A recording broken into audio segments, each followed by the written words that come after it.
Aujourd'hui, je vous emmène en Bourgogne. C'est un des premiers domaines que j'ai visité. Je suis passé à Chambol il y a une trentaine d'années. Je ne connaissais pas grand-chose au vin de Bourgogne, j'étais même un peu perdu.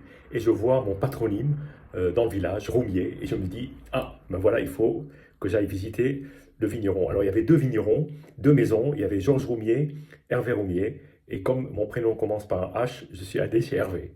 Et donc j'ai fait la connaissance d'Hervé Roumier et j'ai dégusté ses hautes côtes de nuit, mais aussi ses chambols, ses premiers crus, un premier cru des Amoureuses. Je ne connaissais pas grand-chose, aux appellations très peu. Claude Vougeot, bien entendu, j'en avais entendu parler, et puis Bonnemar.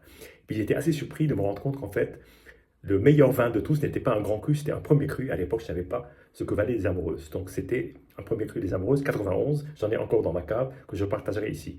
Alors là, j'ai réussi à trouver une bouteille d'un autre premier cru, qui est le Chambol-Musigny Les Fuyers, de 2005. Alors, ce vin date d'après le décès de Hervé Roumier, qui est décédé relativement jeune en juillet 2004, à quelques jours près d'un autre grand vigneron, Romain Ligné.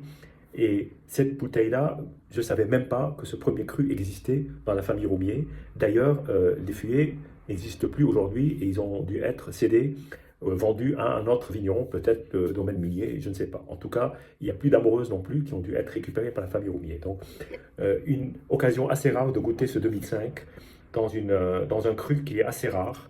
C'est vrai que les fûts, c'est un premier cru de Bourgogne qu'on trouve assez rarement. Alors, la couleur est une couleur assez belle, encore pour un vin de 20 ans. Il a une éclatante, avec évidemment un peu d'évolution, c'est normal. Le nez est absolument éblouissant, le nez est extraordinaire. Il y a à la fois de la cerise, de la rose, c'est un nez évocateur, c'est un nez parfumé, c'est un nez très floral. Il y a un tout petit côté légèrement fumé qui rappelle certains vins de la Romanée Conti. Je pèse mes mots parce que le nez est absolument sublime. En bouche, ce vin est tout en finesse, il est absolument éblouissant. De la table jusqu'à la fin, il y a une très très belle acidité. Il a 20 ans, c'est assez incroyable parce qu'il en a tellement sous le pied.